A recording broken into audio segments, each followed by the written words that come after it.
Assalamu alaikum dear students, and welcome to the 25th lecture of the KIPS Distance Learning Program Current Affairs Newspaper Roundup session.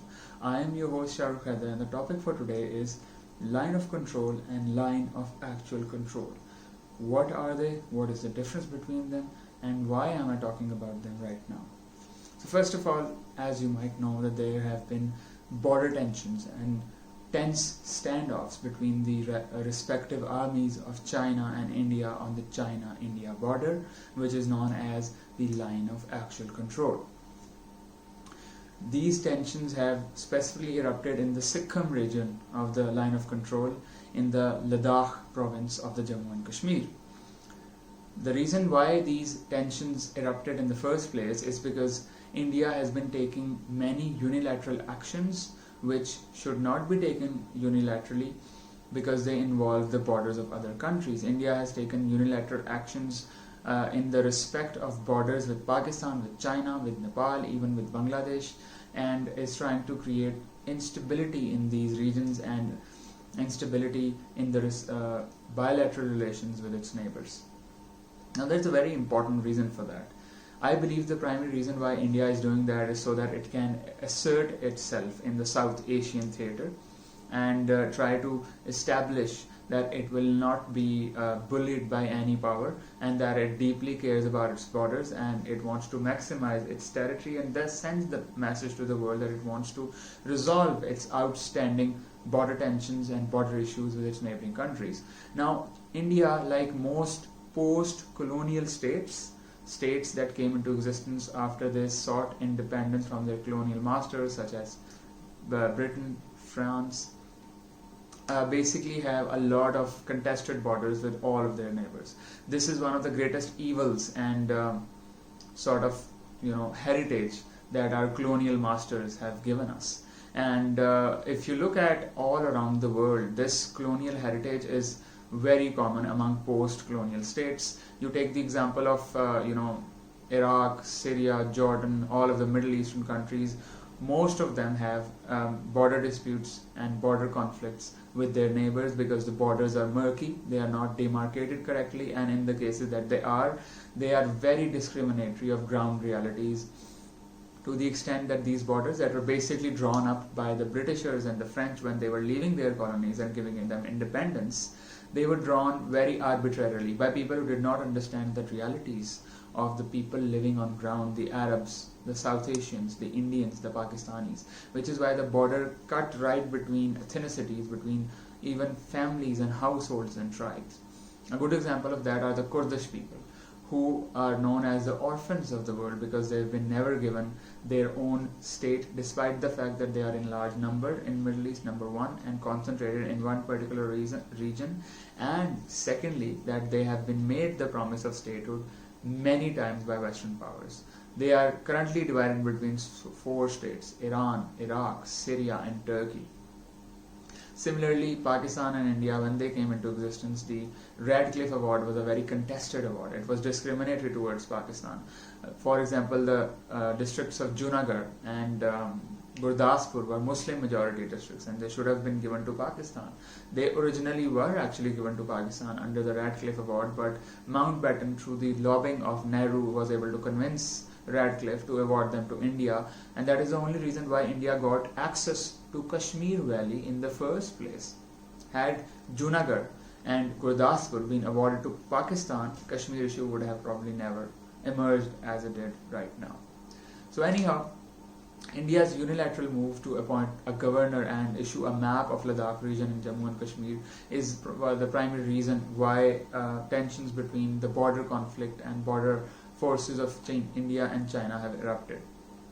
Similarly, India has also issued a new map with its borders with Nepal, which is contested because it goes and infringes upon the land of Nepal, and Nepal in retaliation has issued a counter map adding those territories into Nepali sovereignty.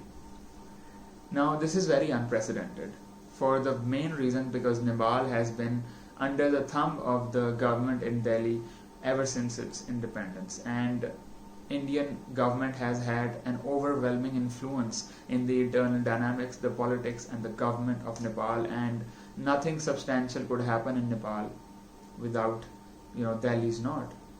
But this time Nepal has retaliated quite outfrontly and taken India to task and not agreed to accept their dominance and their colonialism over them. The primary reason for that is the emerging positive economic and political relationship between Nepal and China. Nepal has found China as an alternative to its overdependence on India, which puts increasing pressure on Nepal for balancing its relationship between India and China. Anyhow,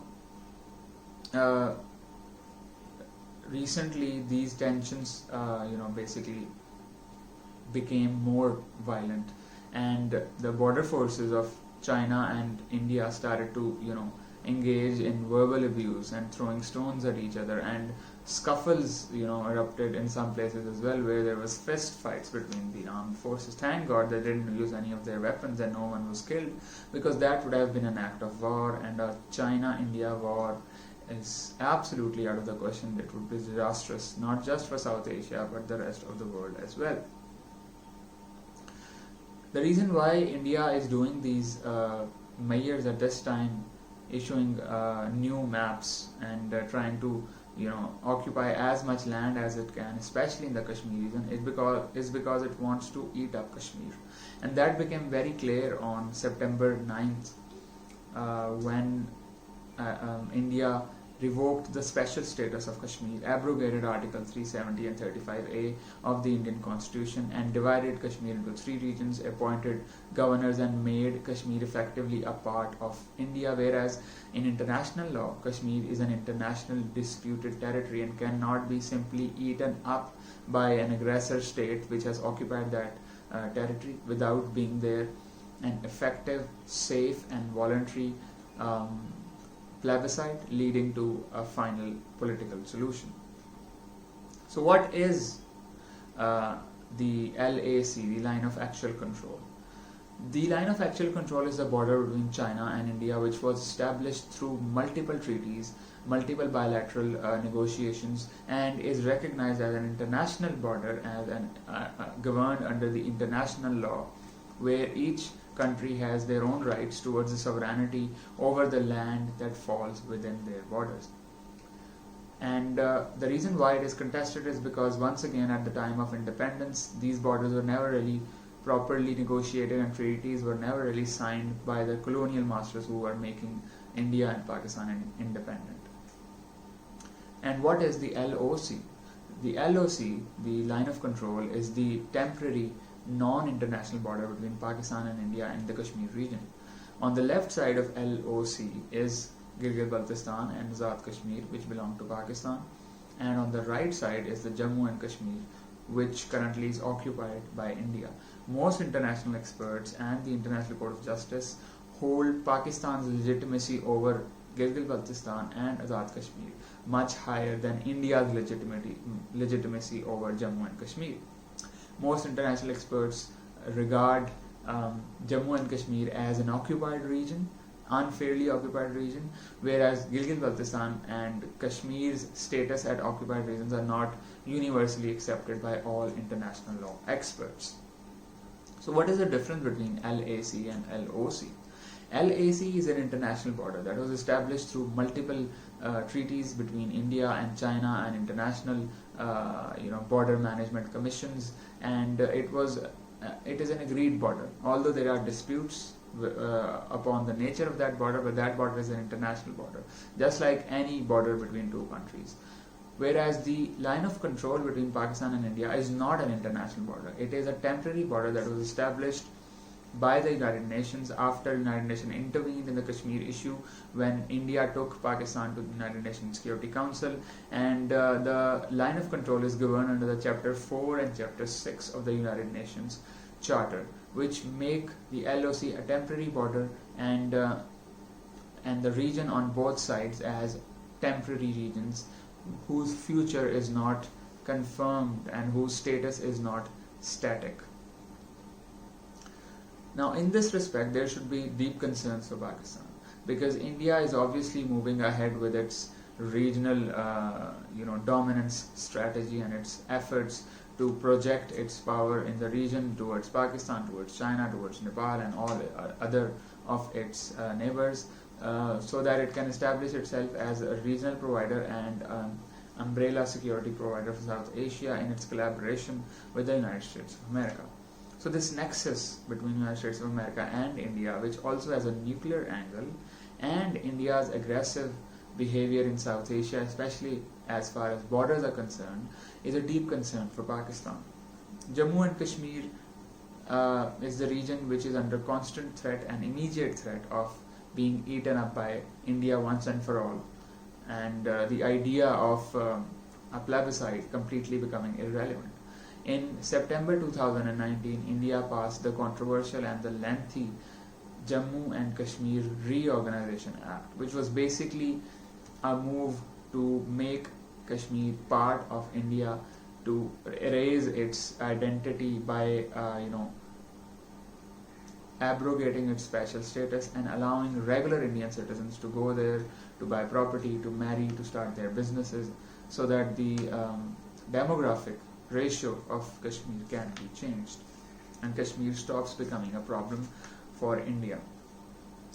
But recently, due to some negotiations between the President of China, Xi Jinping, and the Prime Minister of India, Narendra Modi, some negotiations have taken place and some of the tensions have been eased between the two nations. Now, no one really knows what kind of negotiations have gone down between them, but one thing is for certain. China was actually quite disturbed by the aggressive behavior of India on its border, and we also know that there has been an initial standoff between India and China in 2018 in the Wakhan corridor of the line of actual controlled border between China and India.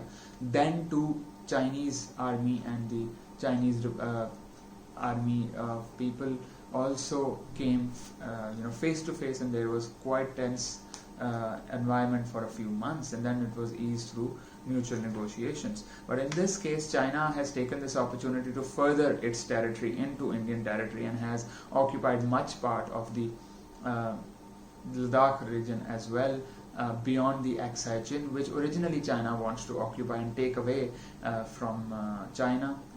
But in reality, Aksai Chin was ceded to China by Pakistan, so that China can become a partner in the Kashmir conflict and perhaps in the future can help Pakistan to liberate Kashmir from Indian occupation.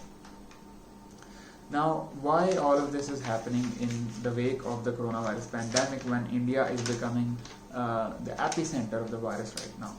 Well, I believe there are three fundamental reasons. The first reason is so that Narendra Modi government can divert the attention of its media and its population away from the stark failure of governance and healthcare system that India faces in the wake of the coronavirus.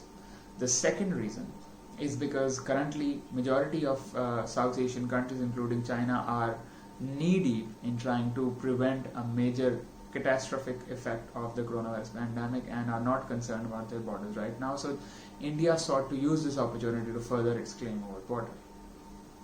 And thirdly, the Hindutva, RSS-inspired Hindutva ideology of Narendra Modi and his Bharatiya Janata Party believes that India should be a Mahabharat, Hindustan, a Hindu state with massive territory and claims over all of South Asia, and they seek to achieve a greater India in the entire South Asian region and make a subcontinent out of it. That is the ultimate aim of their ideology, and this is just one instance of how they would try to achieve that ideology in the coming future. So this is stark warning for Pakistan and China and other regional countries to be very vigilant of India's action in South Asia, because they can start a war. Thank you very much for your patience. Keep tuned in. Allah Hafiz.